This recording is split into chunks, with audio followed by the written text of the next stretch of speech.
से मांगना मतलब यह है कि मैं अपना साथ दीवार के ऊपर फोड़ने के बराबर। हमारे साथ एक ऐसा रवैया इख्तियार कर लिया है कि हम आपको सिर्फ सांस लेने दे रहे हैं, यही बहुत बड़ी बात है।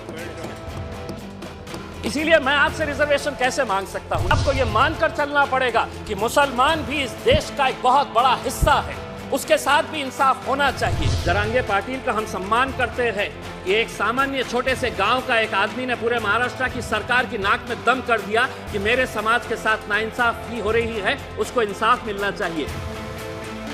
मुसलमानों के बारे में भी सांसद कहते हैं कि मुसलमानों को भी रिजर्वेशन देना चाहिए, लेकिन मैं आपको ईमानदारी के साथ कहता हूं, मुझे आपसे मांगना मतलब यह है कि मैं अपना साथ दीवार के ऊपर फोड़ने के बराबर। क्योंकि आप लोगों ने तो हमारे साथ एक ऐसा रवैया इख्तियार कर लिया है कि हम आपको सिर्फ सांस लेने दे रहे हैं, यही बहुत बड़ी बात है।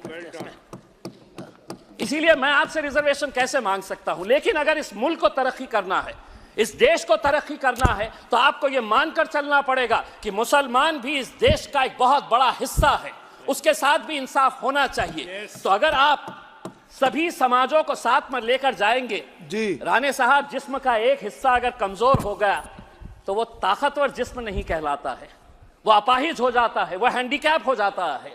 इसीलिए आपको अगर इंसाफ करना है तो आप जिस तरह से आज ओडिशा और आंध्र प्रदेश के शेड्यूल्ड ट्राइब्स को इसके अंदर ऐड कर रहे हैं, मेरी ये मांग है कि धनगरों को भी आप महाराष्ट्र के अंदर जल्द से जल्द रिजर्वेशन देने का फैसला करिएगा और कुछ इंसाफ मुसलमानों के साथ भी करेंगे, कभी ना कभी तो करेंगे।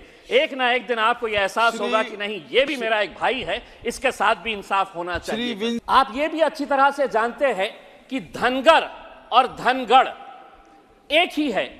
धनगर समाज के सभी लोगों का कहना है कि दूसरे राज्यों के अंदर चूंकि वहां पर धनगढ़ लिखा हुआ है और महाराष्ट्र के अंदर इन्हें धनगर बोलकर बुलाया जाता है, तो महाराष्ट्र की सरकारों ने इन धनगरों के साथ कैसी नाइंसाफी की। कहते हैं कि नहीं, ये स्पेलिंग मिस्टेक है, आप धनगर नहीं है तो आपको एसटी के अंदर हम इंक्लूड नहीं कर सकते हैं।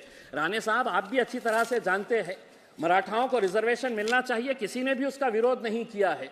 जरांगे पाटिल का हम सम्मान करते हैं कि एक सामान्य छोटे से गांव का एक आदमी ने पूरे महाराष्ट्र की सरकार की नाक में दम कर दिया कि मेरे समाज के साथ नाइंसाफी हो रही है, उसको इंसाफ मिलना चाहिए। दुर्भाग्यवश आप लोगों ने धनगर समाज का कोई नेता तैयार नहीं होने दिया, सिर्फ अपने राजनीतिक स्वार्थ की खातिर।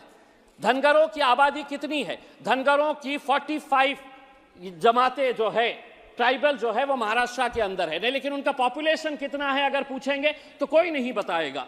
कोई कहता है कि 4% है, तो कोई कहता है कि 10% है, क्योंकि 2011 के सेंसस के हिसाब से ये बातें चले आ रही है। इसीलिए जब कास्ट सेंसस होगा तो इनका भी डेवलपमेंट उसी के हिसाब से होगा कि इनकी आबादी कितनी है, जिसकी जितनी संख्या भारी, उसके हिसाब से ही सब काम चलता है।